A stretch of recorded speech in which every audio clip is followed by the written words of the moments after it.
Hi everyone, Ash here with a quick message before we dive into our first ever episode of the Nat Pun Podcast. We've already made upgrades to our recording equipment to make the quality of these episodes even better.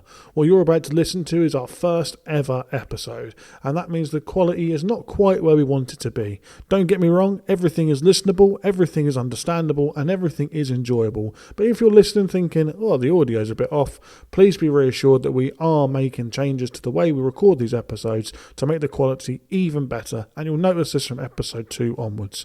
But anyway, enough from me. Enjoy the episode.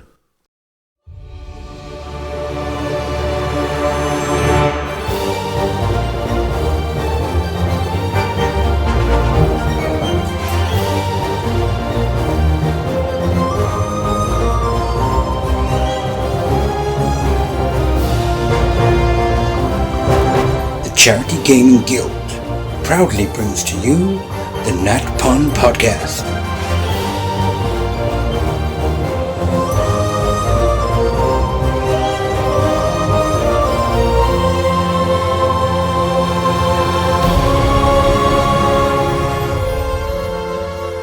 Welcome everyone to our first ever episode of the Nat Pun Podcast. My name is Ash and I'll be your lead presenter for the first week of every month as we play some Dungeons and Dragons. Before I introduce for the first time my fellow co-presenters and the players of this game, I just want to tell you about the Charity Gaming Guild. We're a registered grant awarding charity driven by its members to raise money for charities that can make a real difference. This year we're supporting the James Anthony Foundation, a charity set up to support children who are undergoing treatment for brain or spinal cancer.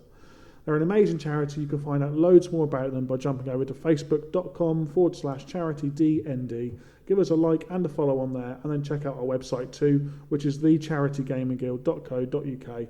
And here you can find out about previous year's beneficiaries and head over to grab tickets from our Patreon page, which is patreon.com/charitydnd. You can support us for as little as £3 a month, and becoming a member cements yourself in the very fabric of the amazing work that we do here at the Charity Gaming Guild. But today we're here for the first ever episode of the Nat Pun Podcast and to open our campaign. The first week of every month will see us release a D&D play campaign run as Theatre of the Mind for your listening pleasure, which will be narratively driven, set in our own homebrew charity world of the All Havens. But don't worry if you don't know it, we'll make sure you become well acquainted as the campaign progresses. What makes this podcast unique are our Nat Puns. Whenever any one of us rolls a natural one, we'll pick a pun and read it aloud for you all to enjoy. And you can send us your puns too. You can email them over to charitygamingguild@gmail.com or hop onto the Discord server. We'll find a link to that in the show notes below. But who are our players? Well, we're going to introduce them all to you now. So we'll start with the first of our 4 amazing players. It is the one and only Andy. Hi Andy, how are you? I'm good, thanks, Ash. And I would like to start by saying that I am the oldest player here, by some distance. In fact, I think they should all call me Grandpa. Anyway, I am going to be playing a character, but before I go on to my character description, I'm going to tell you about the bit that I will be leading on week 2. I'm going to be reflecting on the previous week, and we're going to be looking back through the story. We're going to be reliving the parts that perhaps brought a smile to our face, to your face, particularly where I was able to humiliate my fellow players, because that's going to make me laugh. Anyway, I am going to be playing a character called Gary Spot. Everyone calls him G. He is a ranger, and he's kind of 6'2", long blonde hair, a beard. He does wear studded leather armour, but his tunic is unbuttoned, and it reveals a very well-defined pecs and six-pack, but there's something not quite right about it. Not quite right? Not quite right. Well, I think our other 2 players who we're yet to introduce, I think it might be time for a quick perception roll from you both. It's a 13. And 17. Yes, well, you actually notice that the reason it's not quite right is because they are not natural sort of muscular definition. They are actually drawn on with makeup. He's a little bit flabby, but likes to look a tad better than perhaps he presents. And that's me, so I would like to hand back to Ash. Thank you for that introduction to your character, Andy. I'm looking forward to seeing how you are going to humiliate your players. So we'll move on to the next player, who is the host of Week 3's Fireside Chats, which is John. Hi, John. Oh, yeah? So we play D&D together quite a lot. every Tuesday night, in fact, pretty much. Yep. So what do you think is going to be coming your way during the course of this campaign? If it's anything like our Tuesday nights, I think you're going to make me feel bad for my moral choices on a regular basis. That sounds about right. Sounds like something I'd do. And again, before we introduce your character, tell us a little bit about your Fireside episodes. What can we expect? Yeah, so in the Fireside episodes, basically be taking a look at things that have been released, things that are coming up, have a little chat about what we like, what we don't like, things we'd like to see. Bit of analysis, really. That sounds good to me. So tell us the name of your character and what do you look like? So I'm playing Adonis. He's a 60-year-old golden dragonborn. He walks with a stoop and uses a stave to support himself. He wears long, simple robes, and he's got leather patches sewn onto the elbows because a divination wizard once told him that teachers of the future have leather patches on their arms. Sounds good to me. Thank you for that. So we move on to our last but by no means least co-presenter, Bertie. Hello. Hello, Bertie. So a lot of hard work has gone into the podcast so far. So what are you most looking forward to as we delve headfirst into the world of podcasting? I am most looking forward to the reaction of our listeners.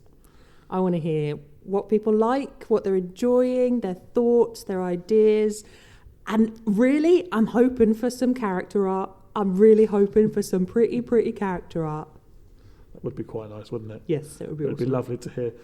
So you are the host of Week 4's episode, which are incredibly important community topics. So what can our listeners expect in those episodes?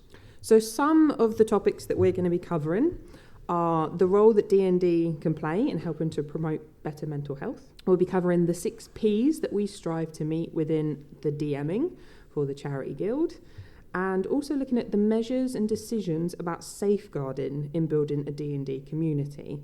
The great thing about this aspect is that the topics that we're going to discuss are going to be given to us by our listeners. So get in on that Discord and let us know any topics that you want us to talk about, and we'll look at that for you.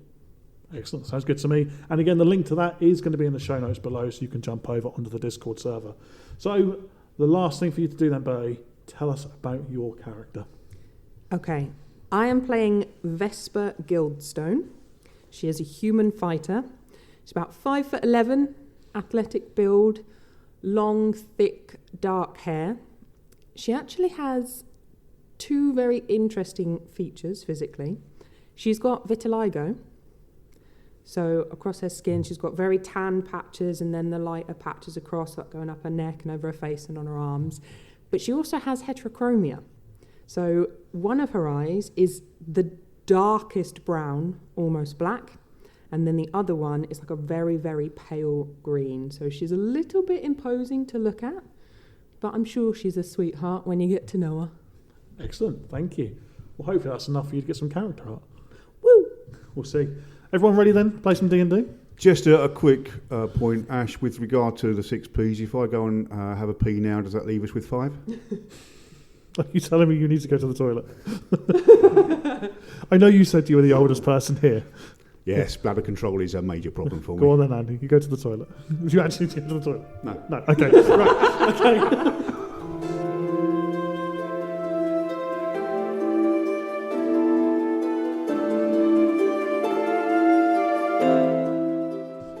So welcome to the All Havens. A large, singular continent, this flat world is home to the denizens of all fantastical species, some good, some evil and dangerous, and some that are somewhere in between. There are 8 main regions in the All Havens. The northernmost is Gloomcrest, the Deadlands, ruled over by Grand Commander Nicholas Arment of the Dragon Guard. As we move south, we come to the largest region of the All Havens, Thalsari, presided over by Lady Lilatha Oladan. This enormous region also encompasses the Saralhire Desert. To the west of Thalsari is the mountainous region of Ravenborn, and here the Windlord Griefscreen makes his home and tends to the largest repository of knowledge in the world, the Grand Library. South of Ravenborn, we find the region of Oceanhold. Here Mara Wavewalker rules over her people following the recent death of her father at the hands of her mother, Lady Oladan of Thalsari. To the south of Oceanhold is Timberminster, and this wooded realm is predominantly made up of the Forest of Fortitude and is ruled by Jarl Gerard Rode. Rumours abound about Rode being cursed with lycanthropy, but the truth has never been proven. The southernmost region of the main continent is Dragonmount, the financial capital of the world. The Archmagister rules here and is the longest serving member of the ruling council. In the southwest of the All Havens is the dwarven realm of Nagldir. Here, Thane Ragdolf Sunbeard rules from his underground cities, commanding hordes of dwarven warriors. There is one other region. Off the east coast, the island of Bibbingward guards the underground city of the same name. Here the Gnomish Inventors Guild live, and are looked after by their ruler, Jeglus Dysimtic. With the political introductions out of the way, it's only right we talk about religion. The religious figures in the world are not priests, but are vessels, and are commanded by the High Vessel Barnaby Thrall. Recent events saw the original pantheon of 13 gods fall, and 2 gods ascend in their place. The god Targwyn presides over the celestial realm and is treated as the good god, where the god Zaphon presides over hell and is considered evil. The ins and outs of the demise of the original pantheon are the stuff of legend, a tale for another time, for our adventure begins much less grand in scale. You, our heroes, have found yourselves arriving in the small village of Mistfall. Located in the central belt of the All Havens between the Terraspina Mountains, this small, quaint village has seen you answer a call for aid from the local noble, Sebastian Lambry. The village itself is exactly what you'd come to expect from a small fantasy village. There are wooden buildings, there's a blacksmith, a shop, there's a tavern as well, and you've arrived in the height of the mid-afternoon sun. It's a lovely, clear, beautiful day.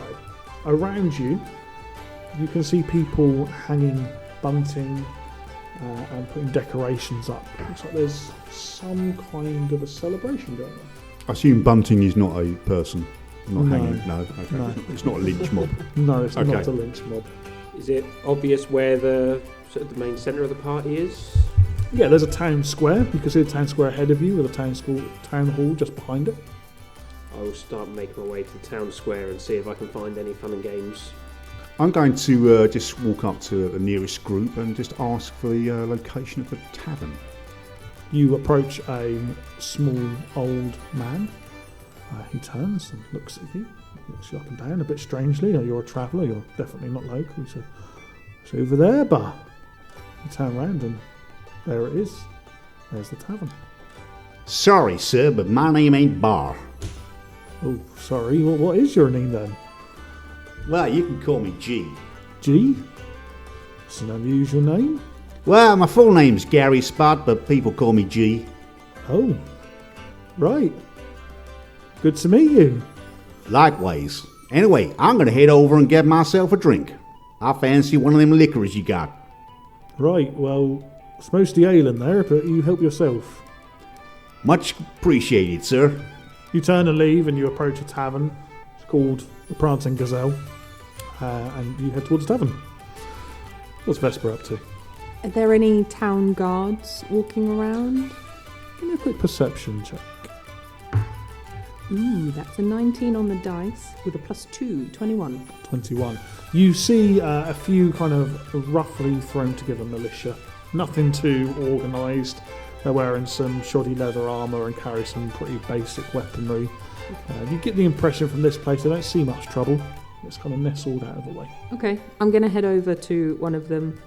Excuse me, what is going on in this town? We're having a bit of a celebration, or it's the Memorial Day tomorrow. Memorial Day of what? Oh, it's the anniversary of Stormwood's disappearance. You must have heard about that, surely. Have I? You can make a history check if you like.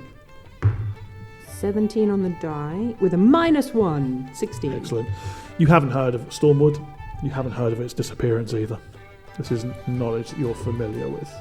Okay, so do I think it's a place or a person? It sounds like a place. Okay, so a place disappeared. Oh, yes, that. Happy Memorial Day. I'm here to see Sebastian Landry. Happy Memorial. That's a bit of a weird thing to say. It's not really happy. It's the whole All right, town just disappeared. sad Memorial. I'm not sure how I was trying to. Never mind. Okay. Who? Sebastian Landry. Oh, yes. He'll be in the town hall, I expect. And that would be in which direction? That would be that big building over there where that Dragonborn fellow seems to be heading towards. Oh. Well, whatever the correct response is for your Memorial Day, peace be with you. I'm leaving. I would just be sensitive. Some of the people who live here had family who lived in Stormwood. Please, what is the correct We phrasing? don't really know. We just kind of celebrate the memory of the people of Stormwood, really. We don't really have a phrase. It's not like, you say, Merry Cordmas or anything like that. I just won't mention it again. Okay. Probably safer, but enjoy your stay. Thank you. Adonis, you're heading across the town square. Remind me what it was you're looking for? I was looking for any party games, street games.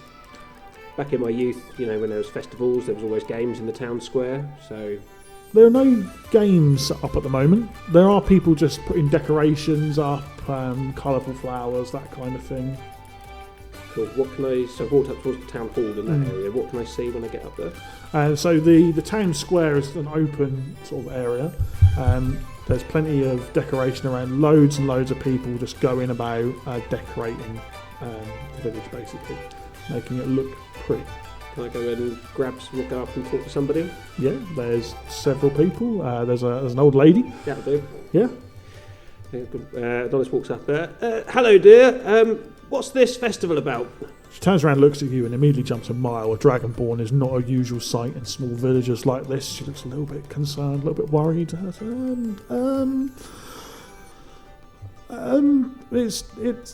the Memorial Day tomorrow. The people of Moonhelm visit, and we remember Stormwoods. Moonhelm? They Yes. visit you. Where's Moonhelm? It's the next village. You're not from around here, are you? No, Oh. I'm not there. It's the next village along in the chasm of the mountains. Right. And do they all come? Most of them, yes. Do you visit them in the summer? No. Thought maybe it was a swap thing. Oh, we'll go to them next year probably. I'm sorry. Can I help you with something? I was just wondering what's going on and why you're all putting bunting up. Oh, it's just in memorial of the village of Stormwood. Do you need any help? No, we're quite all right, thank you. Okay. Where was Stormwood? It was there's us, and then there's Moonhelm, and then beyond Moonhelm is Stormwood, and then beyond Stormwood is Gleamshaw. Right. It's kind of a little run of villages, but Stormwood's sadly disappeared. When you say disappeared, do you mean kaboom disappeared, or just, it was here yesterday and it's gone today? No one's really quite sure. Right. It just disappeared, and in its place was a large crater. Interesting. I might have to take a walk and see this for myself. I mean, you're welcome to, I guess. It's just a large crater, but yes, yes, do as you please. Thank you, my dear. Happy Memorial Day. Gee, Yeah, I just wander into the bar, go straight up. I'm trying to impress, so as I'm going up, I've got a dagger out and I'm spinning it with the pointed blade on my finger.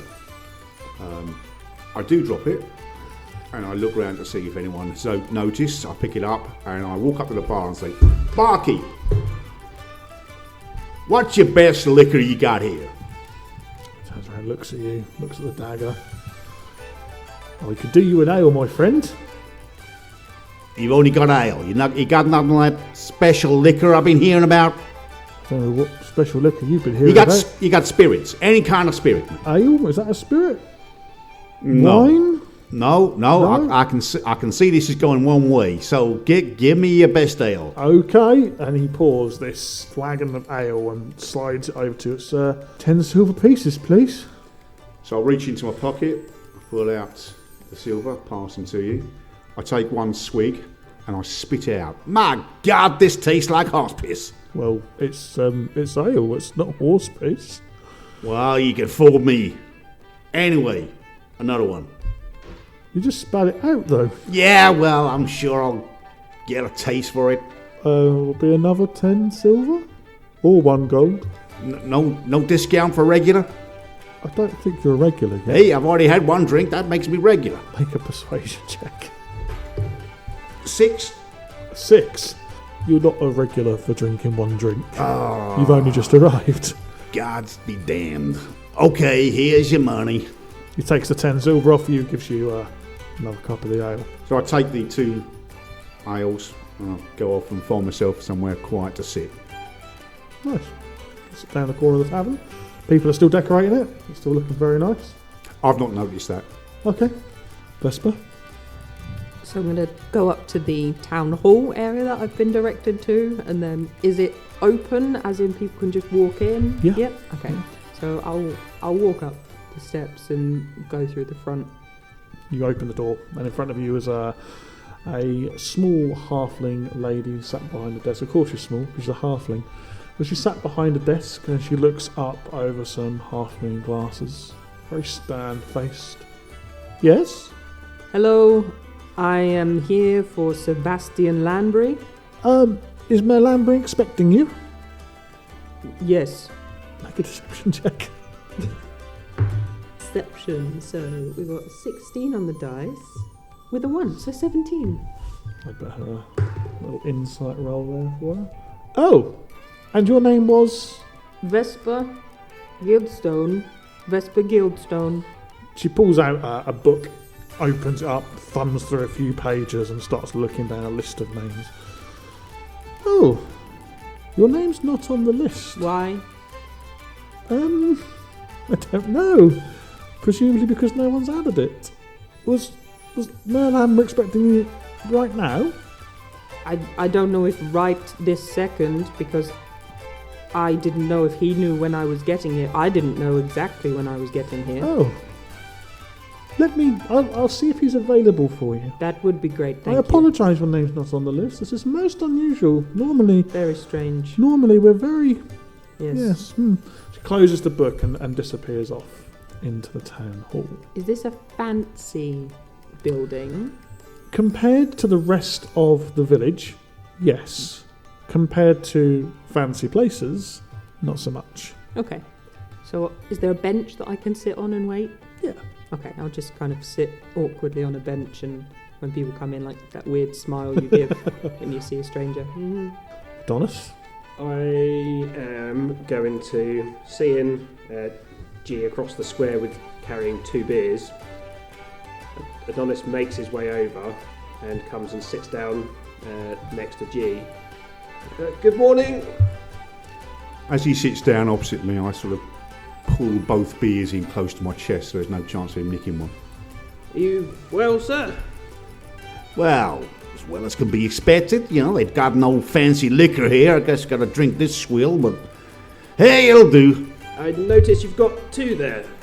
Yeah, because Care for a companion. I got 2 hands. I like to drink. I'm a balanced drinker. I cannot drink properly unless I got a drink in each hand. Ah, very well. Would you like me to get you another one? Oh, that would be great. In fact, no, you got to give me 2. 'Cause as I said, balanced drinker, drink in each hand. Well, I will get 2. One for you, one for me. Okay. We'll go and grab a couple of beers and come back and sit there. Do you have any idea what's going on with this festival thing they seem to be setting up? What festival? All the bunting and the people setting things up. There's bunting? We'll point to the bunting. Whoa. Oh, wow. No, didn't see that. No idea. Not really sort of something I'd be interested in, to be honest. You new in town as well? Yeah. About 10 minutes. Same as myself. Ah, do you have a name? Adonis, sorry. Adonis. Wow. Nice to meet you. What's your name? My name's Gary, but you can call me G. Nice to meet you. That's an unusual name. Yeah, well, it's a nickname. Well earned, I believe. But not quite sure why people call it. I will spend the next a minute chatting to you about any other stuff that comes to. So why are you here? For this festival thing?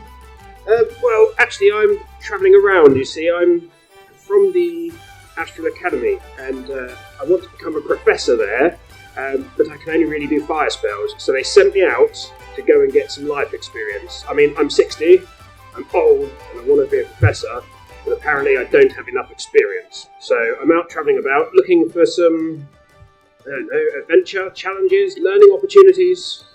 So, as an academic, let me ask you this question, because this has puzzled me, son.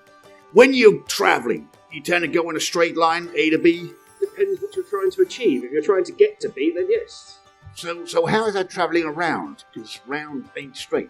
Well, if B is behind a mountain, then you have to go around. Oh, okay, yeah, that makes sense. Yeah, okay. Got it. Are you not well-travelled? Well, define well-travelled. I'd go from A to B to C to X, back to C, depends on where I'm needed. And do you always go in straight lines? Well, I find that's the most efficient way of travelling. I mean, if there's a tree in the way, I might have to sidestep it, but, other than that, Only trees? well, people, I suppose, unless I can push them out the way, but other than that, yeah. You go around pushing people a lot? Depends. If they're bigger than me, then maybe not. Interesting. Perhaps, I'm not very skilled with kind of this travelling around, pushing people out the way, Lark, so perhaps we can stay together whilst we're in a new town. Any trouble? All the time you're buying the beers, I'm your man. I'll buy the beers. You make sure no one pushes me. Sounds good to me. Deal. Cross and shake your hand. You guys become pretty well acquainted in the tavern. You have a lovely time drinking beer together. It's warm, it's comfortable, it's alright. The beer's pretty rough, it's pretty warm, and it's definitely not the drink that you're used to, G. But it's nice, it's pleasant, the atmosphere is good. It's a nice atmosphere about the place. Vesper, you're sat on your bench waiting very patiently in the town hall. A little parking lady comes by and says, "Oh, hello, people see you now." Oh, yes, please, thank you. "Yes, please follow me." Okay. And she hurried behind the desk and opens a door. You follow her through into a small study and some leather chairs and a desk. And behind the desk is a spindly man sat with a big, long moustache that comes right the way down past his chin. He's wearing clothes that clearly point him out to be a noble of some description. Okay. He looks up at you, nods towards the half-and lady and dismisses her. She leaves and closes the door. "Hello. Hello. Can I help you?" I think I'm here to help you. Oh, you're an adventurer. Yes. Where? Yes. Only one? I look around the room. You are alone. Yeah. Currently, I guess. Yes. I didn't come here with anyone. Oh, Why, are you expecting more? I was hoping for more. Well, not that you're not enough. I should need to say that you're. I don't mean to question your quality, only your quantity. No, that's not quite what I mean. I mean, I can go and ask outside if you want. It's up to you. Really? I'll be right back, and I'll go out to the front of the hall and just kind of look around at people that are in the square. Hello? Are there any adventurers that are here to speak to the mayor? Because we're meeting now, and apparently I am not enough. How loud are you? Proper shout. Proper Give shouting. me a performance check. Okay. G and Adonis, could you give me perception checks based on hearing? A total of 10. A mighty 10. Mighty 10. Wow. 10. Oh, okay. 14 for me. Wow. You shout.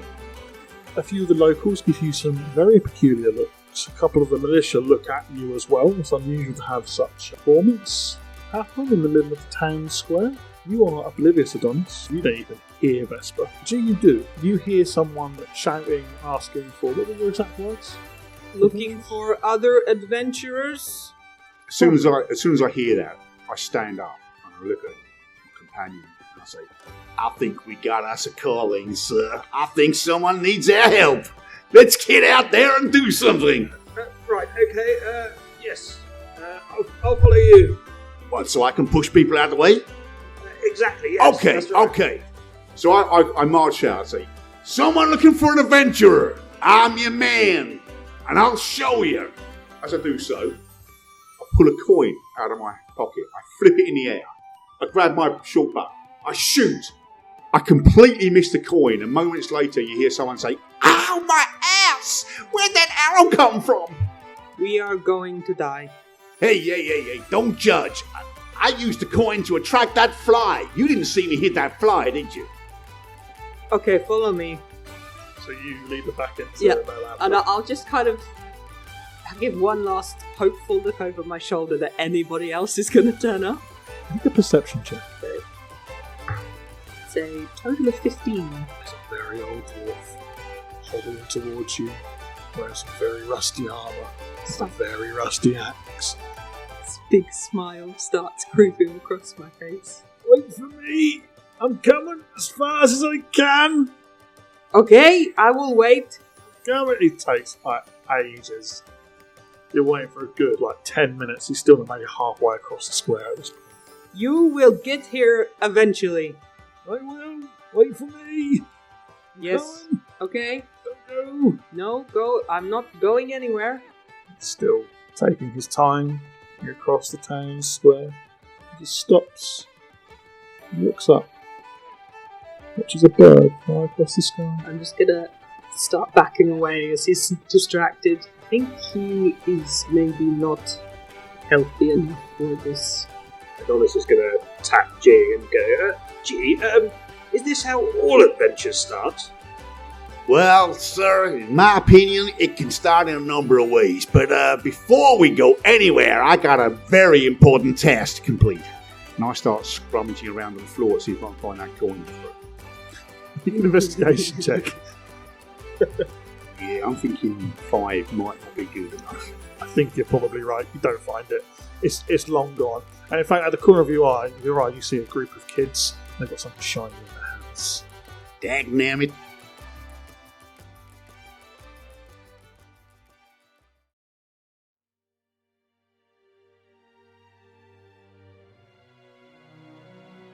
You walk back into Mayor Lambry's study.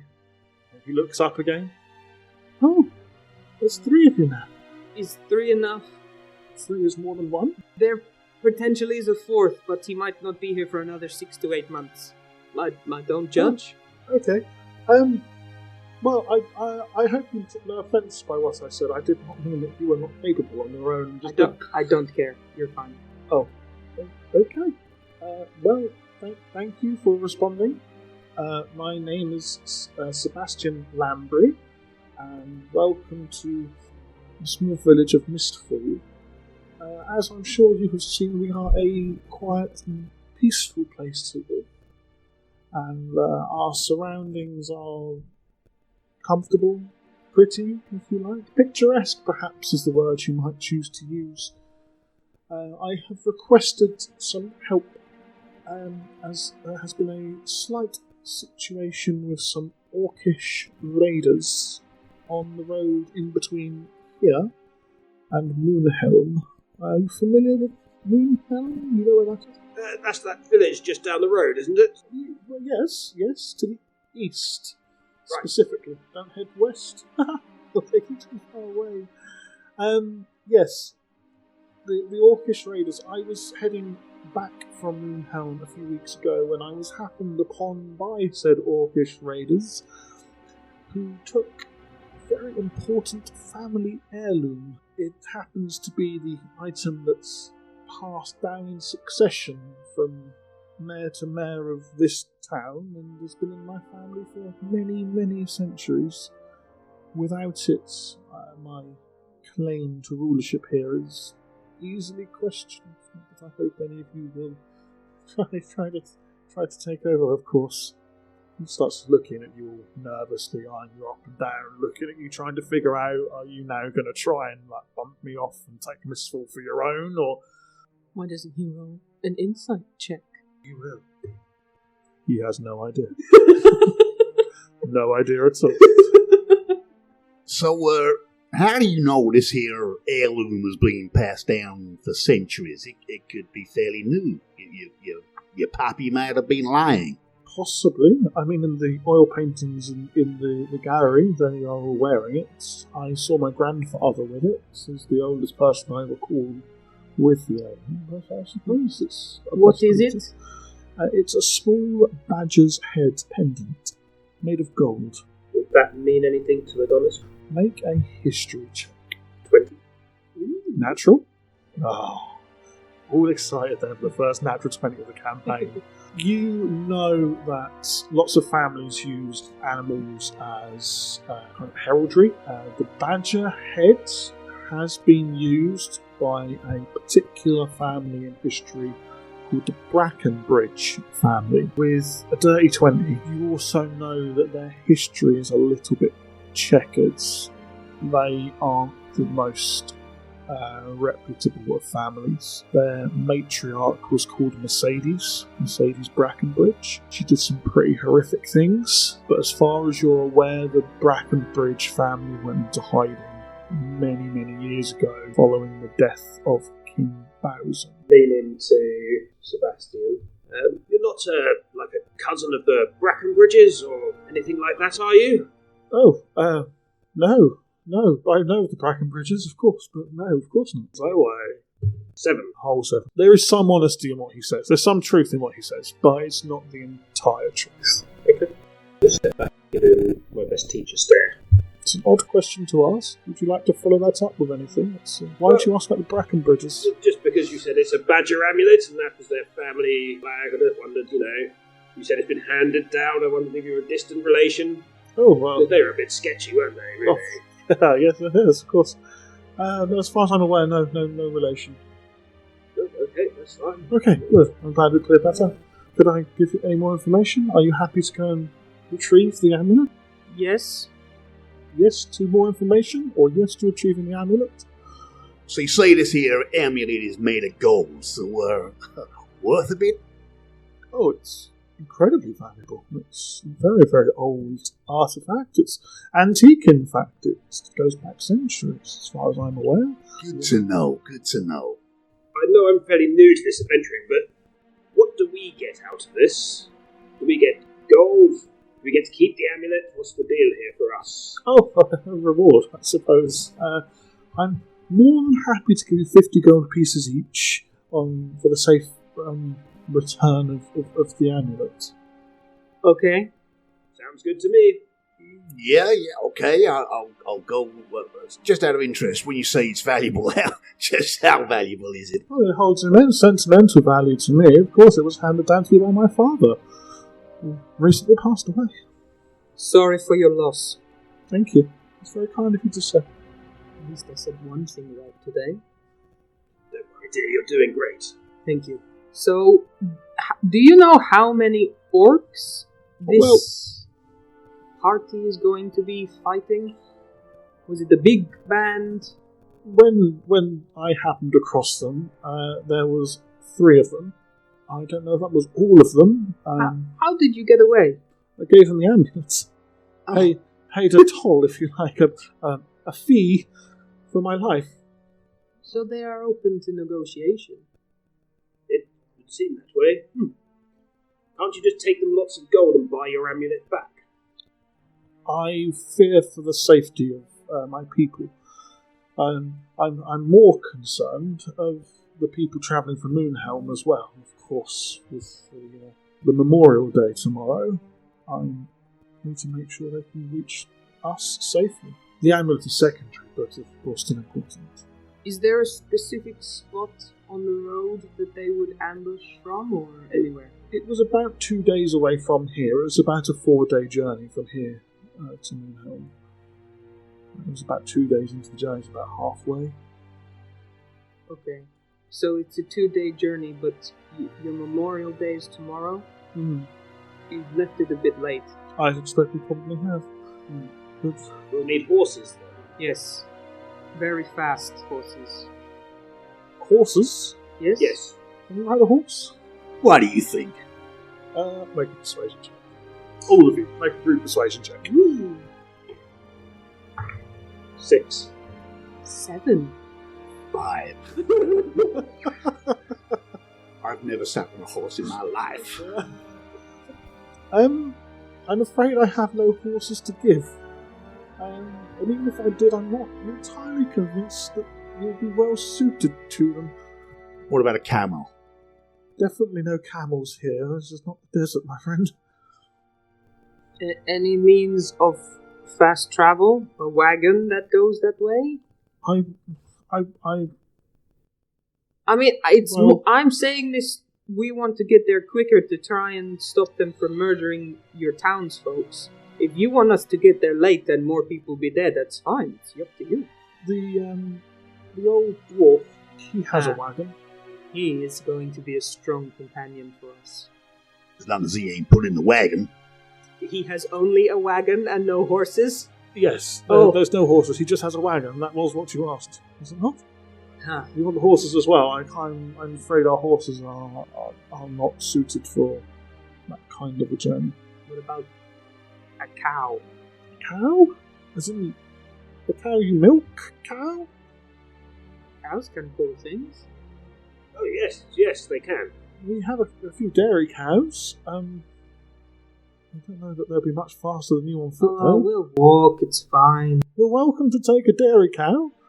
What, just to have? I've No. always wanted a cow. I mean, for the journey. Oh. No, it's okay. Are you sure? Yes. Excellent. Well, if you could bring the pendant back, I will arrange for 50 gold pieces each to be handed to you. Thank you. And if any of my companions were to not make it back, what happens to their share? I suppose the fee is 150 gold pieces between the three of you, so it would be 75 gold pieces each. That's assuming two of us make it back. Uh-huh. Yes. I can't tell if you're being humorous or not. Is this a serious? Where did you find him? Literally just outside, I shouted and he came over. He tried to shoot an arrow into a coin and he shot a person in the ass. And No, then I shot claimed- the fly. You weren't watching. I shot the fly. Oh, okay. I don't think you've got much cause for concern. I know I'm safe. If he cannot hit a coin, and I think I will be fine. Even if he is trying to kill me. I will murder him in his sleep. Excellent. Well, it sounds like you're going to get on famously. Yes. I'm looking forward to this travel with you both. He looks at you, Adonis. Good luck.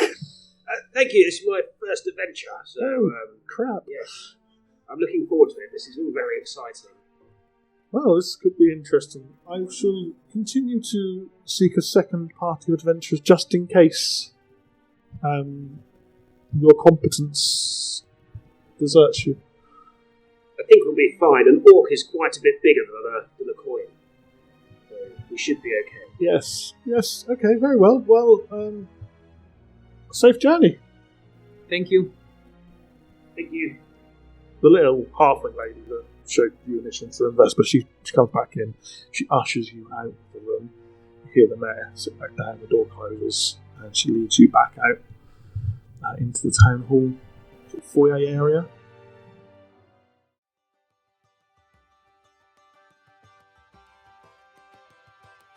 I want to see the progress of the dwarf. You peer outside, and he is now at the steps of the town hall. You made it. I made it! I'm here! The mayor will fill you in. You can catch up. Excellent! He tries to lift a leg up onto the step of the town hall, and he can't quite get his leg up the step. Eventually, he puts his axe handle down and uses that as a walking stick to push himself up. In about 10 minutes, he makes it up one of the 4 steps. Very proud man. Just looks at you, a beaming smile from ear to ear. Smile back. Oh. Knowing nod. Are we going on an adventure? Yes. Excellent. I'll turn around then. And... No. You need to speak to the mayor because otherwise you won't get your gold. Oh, gold. Yes. Don't do it for the gold. I do it for the love of the fight. Oh, I love this man. Yes. Taste of the blood. Oh, the taste? Well, You're on. You bite your tongue a lot. a lot. Yes. Well, I did when I had teeth. Oh. It's like, there's like a big toothy smile and he's very gummy. Where are we going? West, West. east, no east. We're going east. Are we going west or east? I meant west of Moonhelm, east of here. Ah, Moonhelm. I went to Moonhelm once. It was a long time ago, before the disappearance of Stormward. I headed there with some friends, and when we arrived, we found that it was rather boring. In fact, I've just walked off. everyone who was there was very rude. Oh, how's he going? Come back! He shouts after you.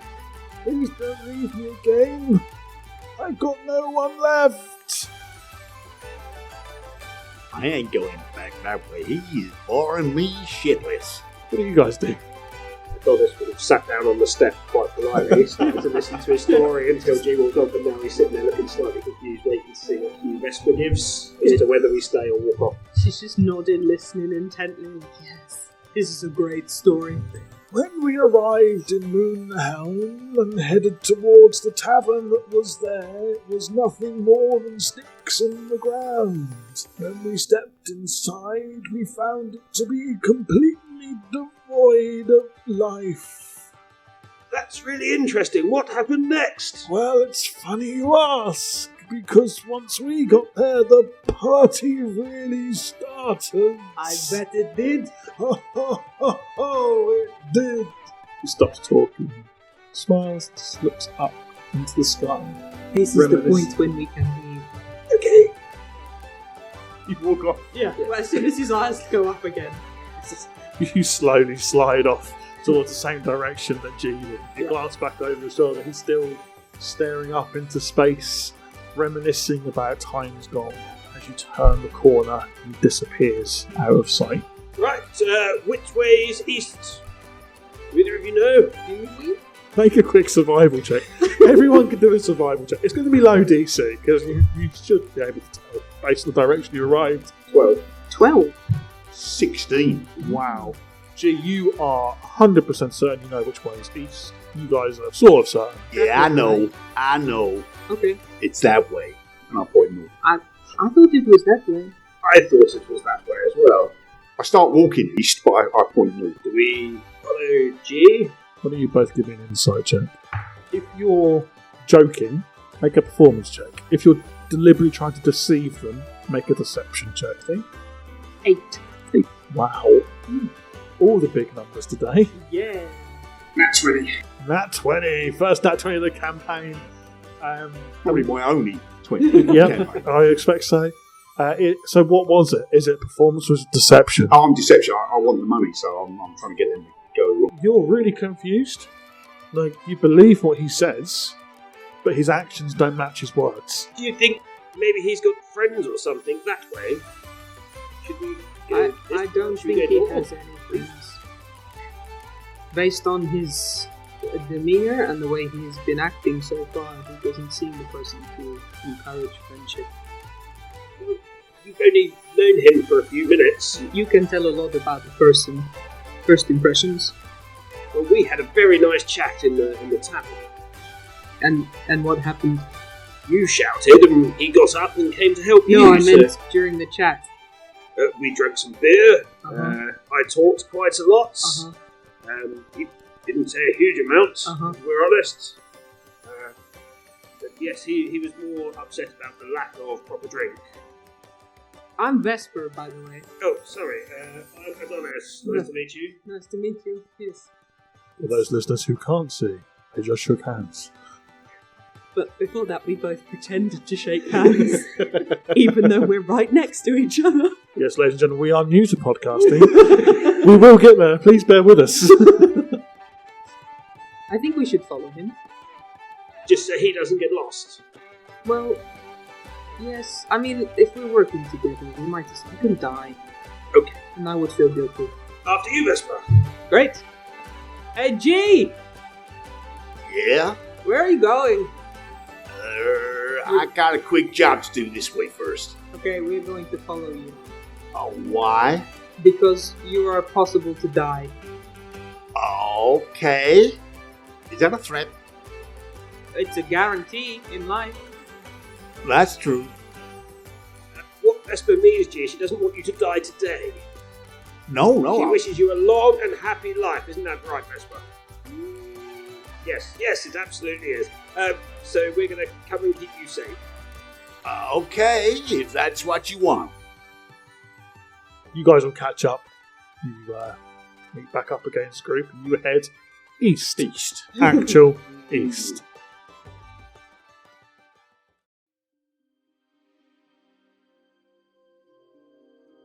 You're going to head east out of the village of Mistfall towards the village of Moonhelm.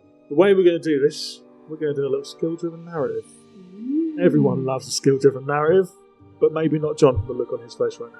So, for those of you who don't know what a skill-driven narrative is, or how it works, the group are going to succeed. They are going to get to where they want to be. However, the question is, how well do they manage to do that? And the way we will do this is by first of all rolling initiative, and then starting in initiative order.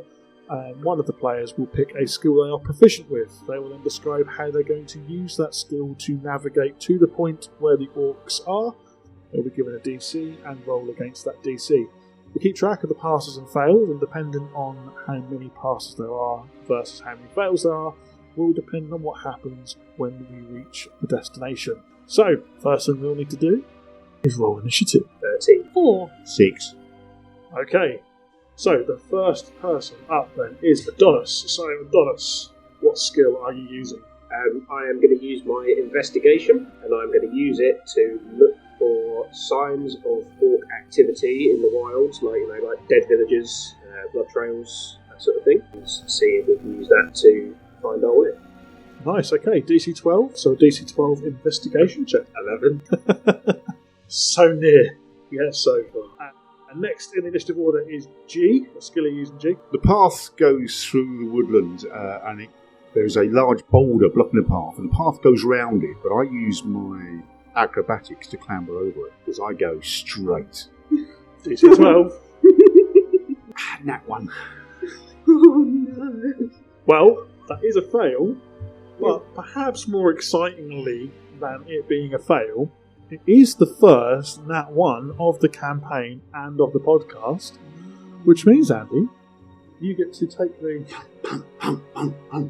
highly technological Polly Pocket of puns and pick a random one out. If there's a name on it as well, we'll read the name out so we know who sent us the pun. This could be awful, it could be great, I don't know. Go for it, Andy, with best delivery. What do you call a cheap circumcision? A rip-off. Ooh. Ooh. Wow. Thank you for that pun, whoever submitted that anonymously. I wonder why it was submitted anonymously. First Nat pun out of the way. Don't forget as well, we do want your Nat puns, so please send them in, because with Andy here, we are going to run out of them very quickly. Oh, yes! Okay, G, that was a fail. Vesper, what you got? I'm going to use athletic, my strength in this, because I'm super strengthy, and I'm going to assist my colleagues by where they're doing the investigations and stuff. I'm going to be like, I'll carry your packs for you. He's looking, he's about to walk into something, I'm going to kind of push him out of the way, leaning into my backstory of being a bodyguard. Go DC 12. Ooh. So that is a 17 on the dice with a plus 5, 22. Passed. I One did. of you passed. It's double digits, guys. Yay. So all of that happens. Adonis, you are scurrying around on the floor. You're looking for those orcish trails, anything that might give away their position. You try and move some bushes and brambles and stuff out of the way, but you can't quite do it. It's sharp. So Vesper, you just walk in, rip it apart. You completely rip it apart. You can see Adonis is struggling with his pack, so you take his pack off, and Adonis, you get right down on the ground, you're scurrying around on the floor, but you still can't find these footprints or trail of these orcs, no matter what you do. And all the time that you guys are doing that, you notice G, who along the path spots a boulder and decides that this is the time to try and climb over said boulder. G, you try and get over it in a spectacular fashion, and you do get up there, but you do immediately fall back off again. You slip. Eventually, as you're walking along this road, this pathway leading towards Moonhelm, you spot a figure on the side of the road, and all of you to make a perception check. 18. 14. Same. So, Vesper and G, you notice this guy straight away. It is an orc. There's an orc stood in the middle of the road in front of you. probably 30 to 40 feet away. Look, an orc. Yes, over there, I see him. That's right. What do we do now? Do we talk to him and just ask for this amulet back? Well, I guess we can try that as a first go. Are you good at talking to people? I'd like to think so, but no. Okay, you can... No? Oh. I would like to be better, if I'm honest, but... It's good to strive to improve yourself. How about you, G? I've kind of sidled away, and it looks like Where'd he go? It looks like I'm talking to myself. Let us know when you're ready. Okay, Tash, what should I be doing here? Well, I don't think you should be going too full on. I think you might be better off letting your friends take the lead here, because let's face it, they'd be better than you. Well, it's a little bit harsh, but yeah, that sounds about right. That's a good approach. Appreciate that. Does anyone else hear that same voice? Can anyone else hear it? I guess technically they can. I am Ashtar, but I have loud conversations with my spirit. And are you trying to have this conversation quiet? I am trying to be private with it, because I'm trying not to let them know that I'm undecided and not sure what to do. Okay. Make a performance check for me. We'll see how quiet you can get this. Are you guys actively going to try and listen into this, or Figured we were just standing there Or staring just- at him. We had it settled that he's peppered himself up. And you don't impose when someone's trying to give himself a pep talk. cool? What's your passive perception? So 12. 10. 10. And what did you get on your performance check, G? I don't believe it myself. It was another Nat 20. No way. You don't hear any of that. That conversation remains entirely private. I gotta admit, I got questions about your proficiency in combat, so there's only one of them. I'm thinking I step back here and I watch to see how you do it. We were going to talk first. Talk to them. Well, if you think talking's the way forward, then be my guest. Okay, time to talk to an orc. Hello! York looks up at you. Have you moved closer to him? Shout this as I start walking towards. He looks up and you see an axe in his hands. Nice axe. As you get a bit closer, the York takes a few steps towards you, and in a harsh, orcish voice, but still speaking common, calls out, 60 gold pieces to pass. Each. Not for all three of you. You don't have to pay us to pass, young man. You misunderstand. You give me the gold and I let you go through. But we don't actually want to go through. We're here specifically for you. Which were you here specifically for me? We've come to get something that you have. It's a little what was it? The gremlin? Pigeon pendant? Badger. A little badger pendant. Gold one, please. Thank you. I don't have a badger pendant. One of you does, apparently. Either Right. you or one of your friends. Well, we're not going to give you anything. You've got to give us gold. That's how this works. You give us the gold. And what do you do with the gold when you have it? We keep it and spend it. On what? Buy things like food and drink, some weapons maybe, and clothes. Go home to our families. Buy presents for our children. Okay. So have you spent the badger pendant? Don't understand. I don't have a badger pendant. Can I insight check that? My superior insight. 16. You tell the truth. Are your other orc friends here? They're about. Could I ask them if they have the pendant? If you give me the 60 gold pieces each first. Sure. But it was 60 gold to pass, not to speak to other. Hello, orcs! Are you out here? Your passive perception 12. Yes. There's a rustle in the bushes to your left. I'll go over to the. How big is it? A little bush? That's quite a big bush. Okay. I just go and stand in front of the bush. Excuse me, Mr. Orc. Do you have a badger pendant made of gold? No response from the bush. I know you're in there. I mean, I could come in and we could talk face to face. I'm just gonna make my way into the bush. You pull the bush open, and as you pull open, what you find yourself face to face with is a giant wolf. The wolf leaps from the bush and attacks you. Yes. Need everyone to roll initiative.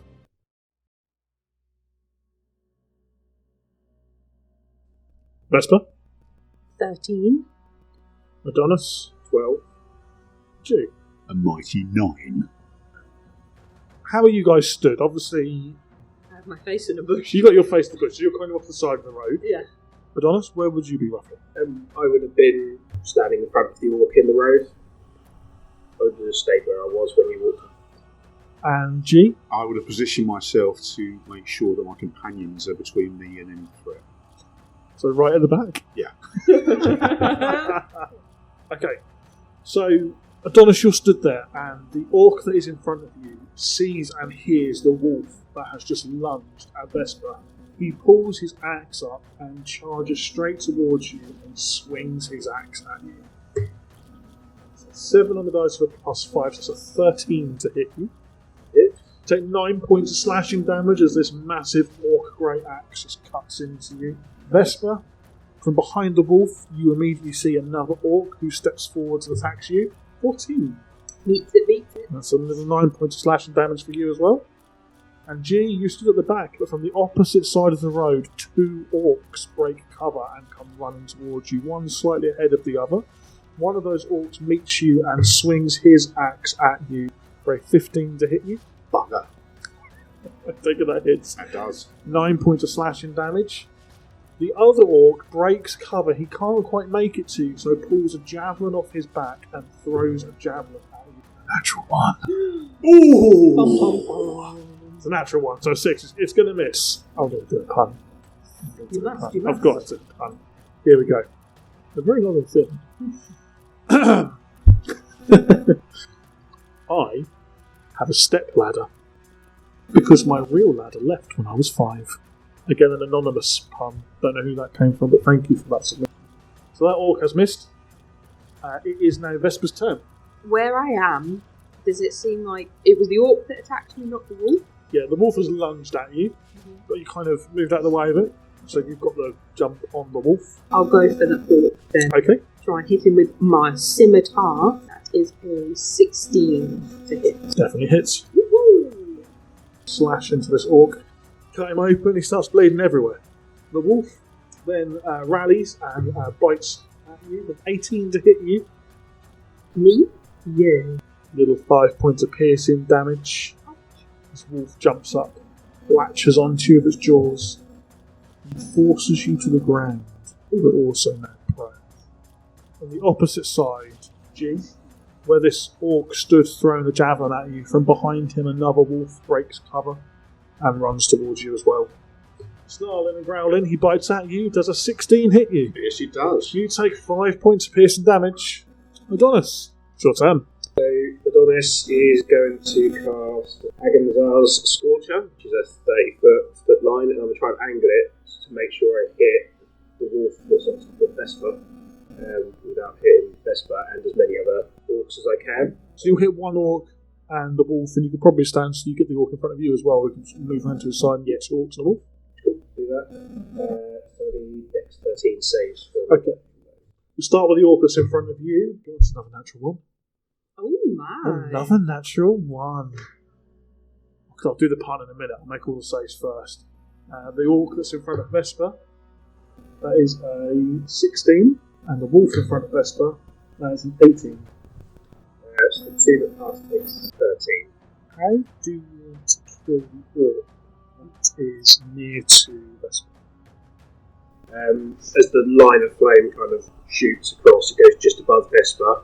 She's laying on the ground and just hits the orc and sends it flying off into the bushes, setting all the bushes alight. Nice. That happens. The orc dies. And before we carry on, I need to reserve my natural 1. Again, this has come through anonymously from somebody. No name on this pun. Suspicious. Suspicious. My grief counsellor died. He was so good, I don't even care. I like that. That's a good one. I like that. Thank you for that pun. Vesper, Yes, you are currently laying on the floor. I am.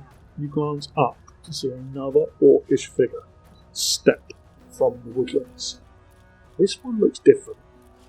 He's armed with much better weapons. He has a real presence about him. But the real thing that stands out to you is around his neck is a gleaming golden pendant of a badger's head. This guy steps forwards, and given that you're on the ground, he's going to make a little swing at you with his great axe. 24 to hit you. Yeah. Take 15 points of slashing damage. 15. 1-5. He pushes past you and heads towards Adonis. G.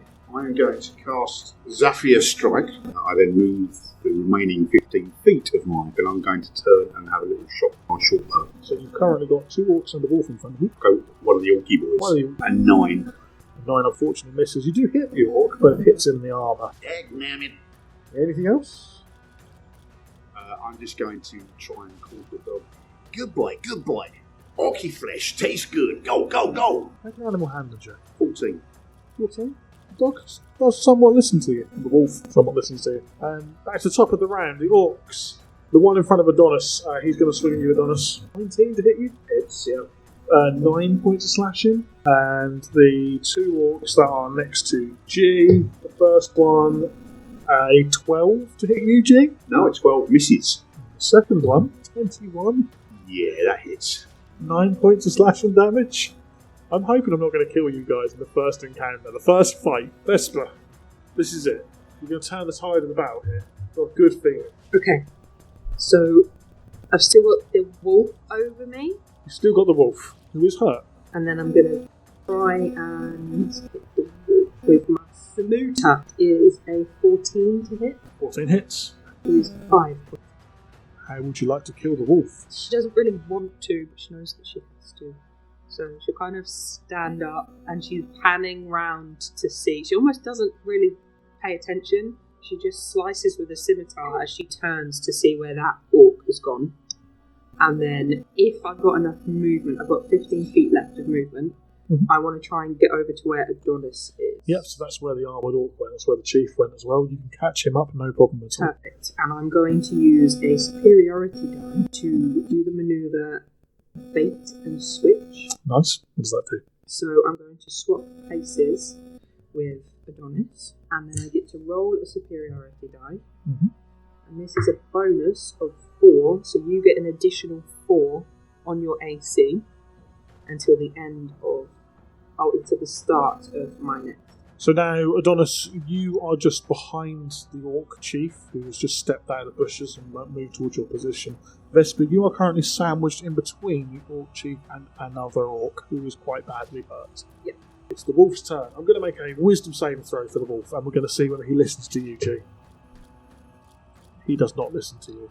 In fact, he tries to bite you. 19? That hits. 5 points of piercing damage. Are you still up, G? No. You're down. I'm down. G is down. She is down. Wow. Okay. No pressure, guys, from the fighter and the wizard. Hopefully between you, you've got some way of healing him. If only you could see the look on their faces right now.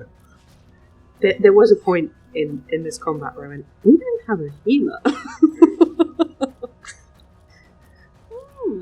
I mean, you could have asked Lamprey for some healing potions. Maybe that dwarf wasn't a warrior. Maybe he was a paladin. Who knows? Who knows? That's the wolves done. Donis, this is it. This is the turn where you're going to turn the tide of battle. I am going to step round and I'm going to use Burning Hands to try and catch Chief and the other one next to Vesper. Yep. And if I can get anybody else, we'll do. So can I get Dexterity 13 saving throw, please? Chief has got a 17. The orc, 16. We're going to confiscate those dice. I think you might need to. So the orc is dead. The orc's dead. How does the orc die? Oh, just again starts to burn up. No. What with orc? And it was 8 on the war chief, yeah? Yeah. Okay, cool. Enraged, the chief screams into the air and swings around with his great axe to try and hit you. 17? If I shield on top of the 15 that I've got, That'll it's stack. 22.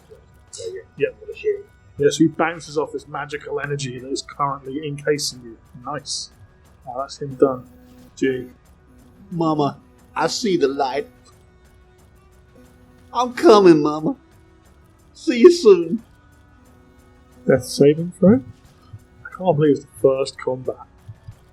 And we're making death saves. I'm sorry, everybody. I'm sorry. Aw. But you rolled a natural 1 as well. 9, okay, so it is a fail. It's the first fail. It's okay. It's okay. Still good for... I'm slipping, Mama. Just don't roll a natural 1 next turn, and you'll be fine. Back to the top of the round. The orcs that are currently with G are going to move towards Donis' position. They're going to have to dash to get there. And then the other orcs are all dead. Vesper. Okay, is the armoured one still around? Yeah, the chief is stood just behind you. I'm going to go after him then. Scimitar again. I'm going to use my inspiration to re-roll that. Yep. That's much better. So that's a 19. That's a hit, yeah. It will be 8 points of damage. Still going. He certainly is. I think I'm an action surge. Yep. To just try and get him again. That is a dirty 20. Nice. 4 points. He is still up, but he is quite hurt. Anything else from Vesper? Okay, so I have a question. I have something called Rally, which is a bonus action. One ally in 30 feet, I can give them temporary HP. Would that work on G? Fortunately not. Temporary HP won't stop you from going down or bring you up if you are there. It'll have to be proper HP. The wolf will also move towards Donis' position, and it is now Donis' turn. I'm going to spin round the big chief again to try and line as many of them up, and I'm going to cast Burning Hands again, try and get the wolf and the others running in as well. Yeah. Oh yeah, you can hit all 4 of them. Dex 13 saving throw. Chief has passed. The wolf has failed. It's DC 12. 13. The 2 orcs fail and pass. So 1 orc fails, 1 orc passes, the wolf fails, and the chief passes. So if they pass, they take 7 fire damage. If they fail, they take 15. So the wolf is dead, he gets fried. 1 of the orcs dies. The chief is hurt, but the game is still alive. This is jolly good fun! So the chief is going to try and attack Vesper. Okay. What is it? What's that number, Ash? It's a natural 20.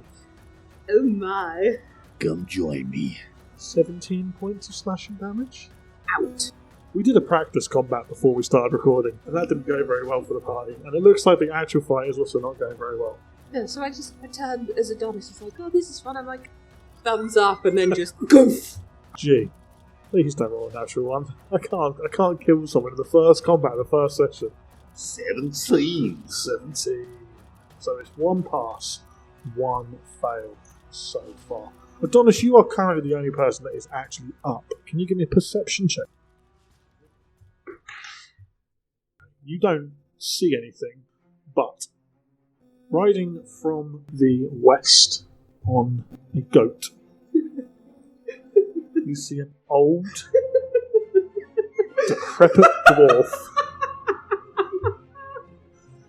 charging towards you with a rusted axe and a big, gummy smile with an enormous, long beard. The first person he comes to is you, G, because you're at the back, because you did explicitly state you are at the back. He reaches down with a hand and just slaps you as he passes. Ow! Granting you 7 points of healing. He then continues towards the last remaining orc and swings his rusted battle axe. It's missing completely. Good work. The orc that's alive turns, seeing this little dwarf, and swings his axe at the dwarf. Missing. Vesper, you're still down at the moment, aren't you? Yes, I am. It's a death saving throw. It's not a 1, but it is a 2.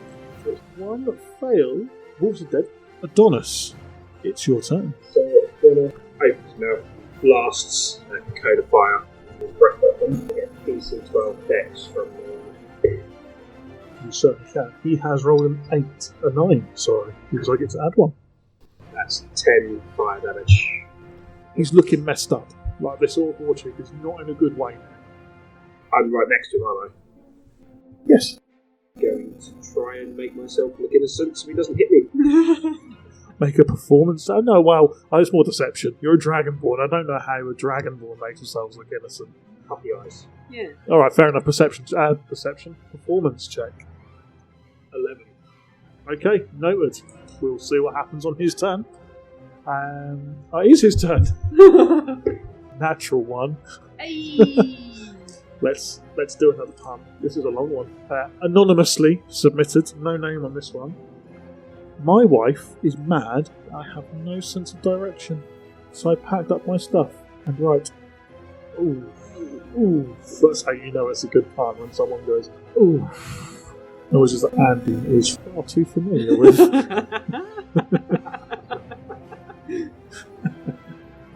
He looks at you, raises his axe, getting ready to cut your head off, Adonis, and then looks at you and just goes, oh, and stops.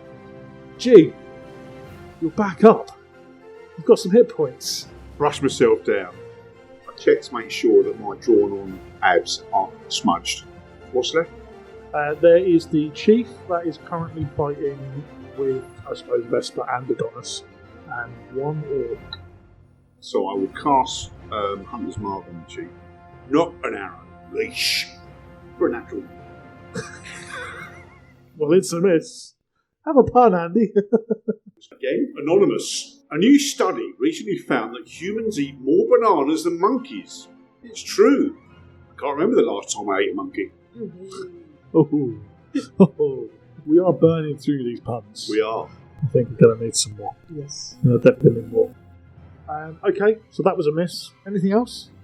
No. I just glanced around to see if anyone sort of witnessed my appalling attempt at a shot. I think the only person that noticed is the dwarf on the goat, who just winks at you really slowly. Again, no one could see that. I did just wink at Andy very slowly. Back to top of the round. The remaining orc swings at misses the dwarf completely with an awful roll. Vesper? 16. It's a second. No, it was a failure first time, wasn't it? success. Yeah. First success. Okay, cool. It's then the dwarf on the goat. He is going to ride away from the orc, which will get a swing at him. As he tries to ride away from the orc towards the fallen body of Vesper, the orc swings his axe and smashes into this dwarf, causing some damage. He does manage to make it away though. As he passes, he just holds out a hand and gives you a few points of healing. 7, in fact. That's the end of his turn. Adonis. Reach out my hand and cast Burning Hands again. Dex 13, save. He has rolled a 10. I have rolled a 6. Now he's looking really messed up, but he is still alive there. Okay, it's his turn. Again, enraged, he turns and swings at you. Mighty 8. That's a miss. Tim done. G. How far am I from Vesper? Probably 20, 25 feet, something like that. Okay. I'm going to run over to Vesper and then do Cure Wounds. Okay. Do have healing. 7 points of healthy wealthy. Thank you very much. Lovely. Anything else from G? I'm going to give a wink. It's contagious now. The wink. Dwarf started the winks. I'm now going to turn to Vesper. But is it a slow wink? Oh, it's a slow wink. And you just slow winked at me. I feel like a slow wink might become a thing. I don't know why. So Orc's turn. Another natural one. I'm not going to take another pun. Should I take another pun or not? Of course, you must. Okay, I'll take another pun. It's the Nat Pun Podcast. Another anonymous pun. Okay, I've just read that in New York, someone gets stabbed every 52 seconds. Poor guy. I don't think I got that one. The same guy getting stabbed every 52 seconds. Right, okay. Thank you. That's a taxi for Bertie. That was G's penny dropping there. That's what that was. I was distracted by the slow wink. Okay, so the orc misses. It is then Vesper's turn. Yes. I'll get up and I'm on a whack him. The chief, yeah? Yes. Natural 20. So now, because of the podcast, I'm as excited for a natural 1 as I am a natural 20. Because I have something called Savage Attacker, which means that once per turn, when I roll weapon damage dice, I can roll twice and use the higher of the 2. So I got a 1 and a 2, so I've got a 2. So let's just roll the dice again. Why not? 3! So that's 5 plus my damage. So that's going to be 8 on a crit. That is awful. Yeah. But how do you want to kill him? He had 7 hit points left. Nice. And this is the big guy, right? This is the guy with the amulet. Fantastic. So what I'm going to do, because he's quite tall, as I'm kind of getting up from the ground, I'm going to flip my scimitar around so that the blade is side up, and I'm going to slice up just between where his leg and his armour is, in the side of the groin, all the way up through his chest, and as it comes out the front of his chest, I'm just going to pin that amulet on the end of my scimitar so it kind of comes down and ends up on my arm. That was horrific, gruesome, and brilliant all at once. Thank you. Anything else? I'm just going to turn to the dwarf. I don't even know your name. It's the dwarf's turn next. He looks at you, gives you a slow wink.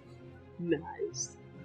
And there is one orc left. He's going to swing his axe at disadvantage because it's rusty. And misses. Adonis, you've got one orc left. I'll just firebolt him. It's a dirty 20. Yep. How do you want to do it? Firebolt just hits him square in his mouth as he starts to shout all the time. Nice. His head explodes.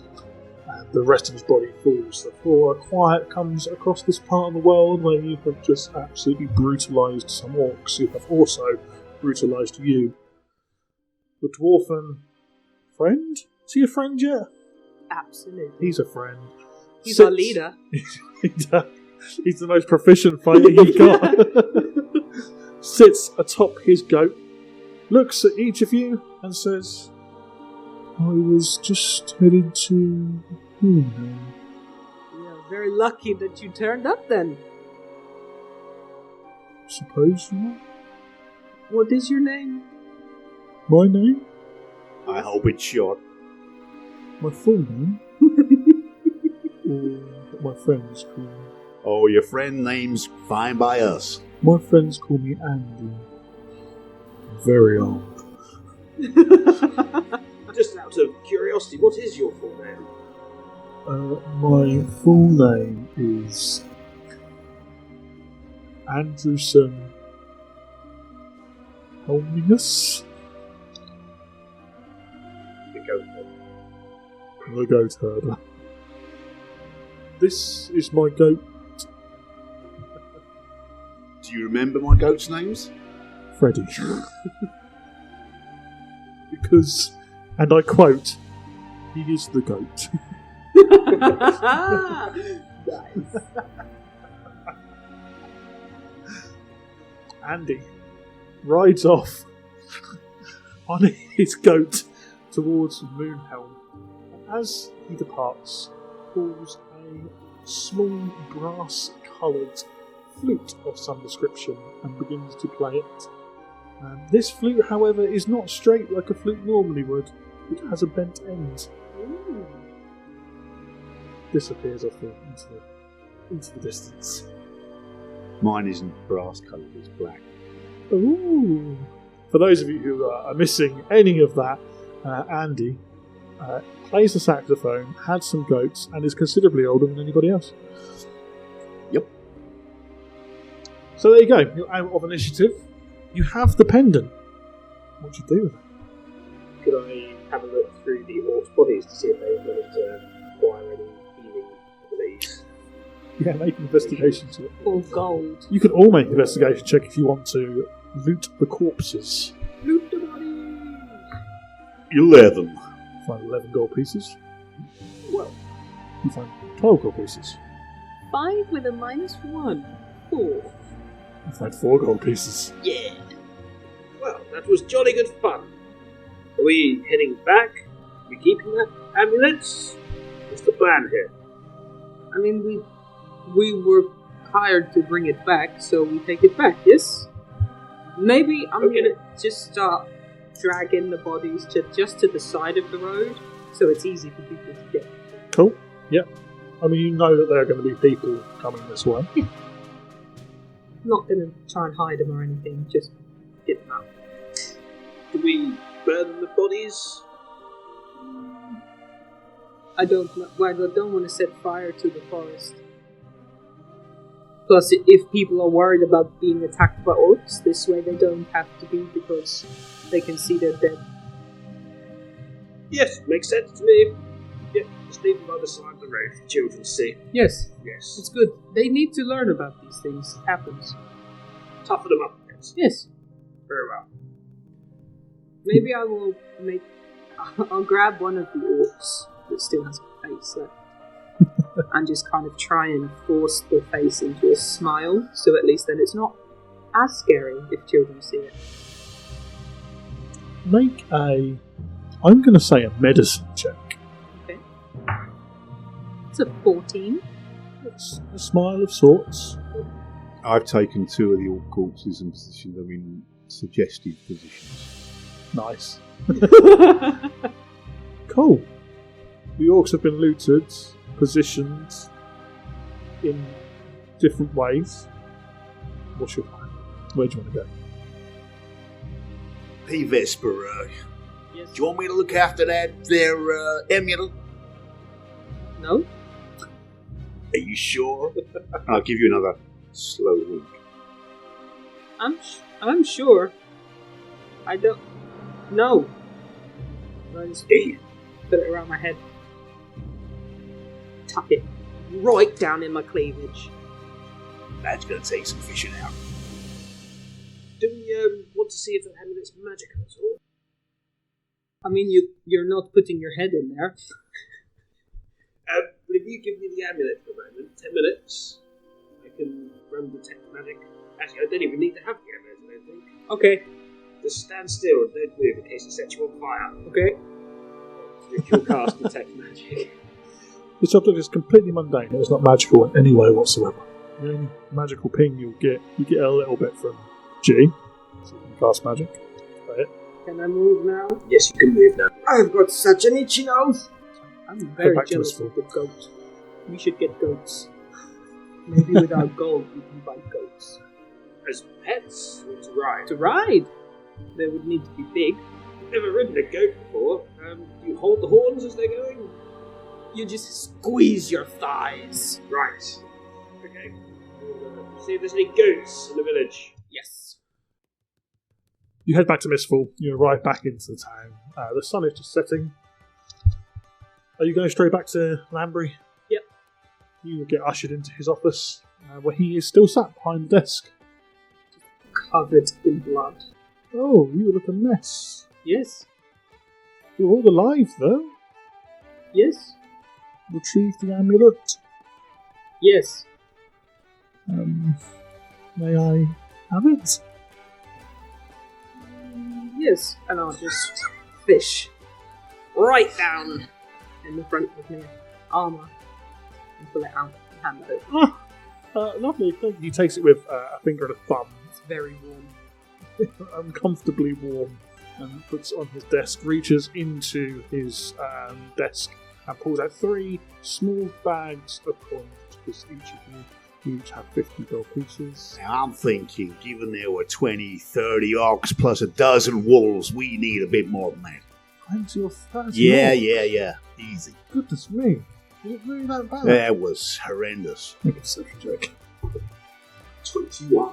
Oh, goodness me, I'm so sorry. I had absolutely no idea. Here. And he just gives you another 25 gold pieces.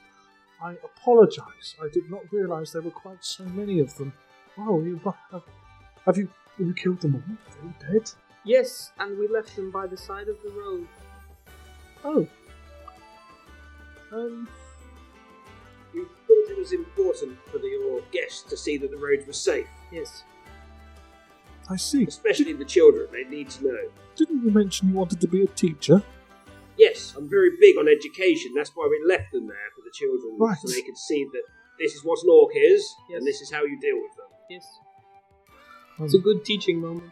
I'm slightly concerned, but okay. Thank you, I suppose. Okay, good. Well, Do you have any goats? huh? Goats? Yes. No. Big goats. She wants to ride a goat. You want to ride a goat? Why do you sound so surprised? It's not a very usual thing. Well, you asked Andy. Andy left town. No! Incredible warrior. Really? Yes? He's just old and seen as far as I was concerned. You should have more respect for your elders. Maybe senile is a little bit harsh. But I'm glad he was able to come to your aid. I do not have any large goats, Okay, sadly. we can keep looking. I'm sure if you look hard enough, you'll find some Maybe you somewhere. could strap some horns to a horse. They don't have horses. Well, he said that the horses weren't suitable for doing what we wanted. I've got dairy cows. They got horns. It's fine. We'll look out. Okay. Well, thank you for your help. I wonder, would you care to stay for the memorial celebrations? Yes, if you give us free room and board. Persuasion check. We'll make it intimidation instead. if you brandish your weapon, I suppose. I'll just pop the pecs a bit. 15. I think that's entirely reasonable. I think it is. The only spare Bertrams I have are my children, but I shall turf them out when I need them. Brilliant. You can stay in their rooms for the time being. How old are your children? 6, I 7, bag's the top bunk. and 25. I'll take the 25-year-old's bedroom. He has the top bunk. Well, you will stay, of course, for celebrations. Well, here's the question. You keep saying celebration. When I said Happy Memorial Day, I got chewed out, man. How can you call it a celebration if you can't say like A celebration of life. So, are you pleased that Stormwood's not there? We're a bit confused No, about this. of course. Everyone says it disappeared, and then we say Happy Celebration, and you all look sad. No, we call it a celebration. It's a celebration of the life of the people that were in Stormwood. We remember them. It's like a It's like funeral. when you go to a funeral, you don't go Happy, Happy funeral! That would be weird. It would be very strange. Got it. Is that where I've been going wrong? I think it might. Makes sense to me. Yeah. Well, please go and get some rest. The people of Moonhelm should arrive shortly, hopefully, now the road's clear. And we'll begin the celebrations in the morning. And that's where we're going to end our first session of our campaign. We survived. Just survive. That brings our episode to an end, so thank you very much for listening. Thank you to Andy, John, and Bertie for playing in this campaign. Head over to the Discord server, make sure you join us there. Let us know what you thought of the episode. Send in your puns, we're going to need them. We've got through 1, 2, 3, 4, 5, 6 this episode, so we are going to run out of them pretty quickly. So thank you for listening, and we'll see you all in the next episode. Bye. No, you won't. You'll hear us all in the next episode.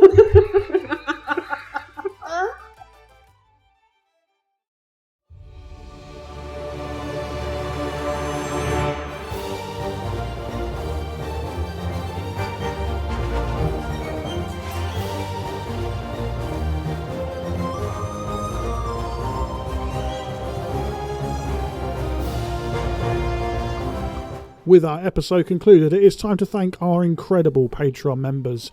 So here we go. Ruby members first. Paul C, Lil May, Joshua, Jason, Dave, Claire and Alberta. Thank you so much. We only have one Sapphire member. That's Gary. Thank you for your support, Gary, and for being a Sapphire member and flying the Sapphire flag.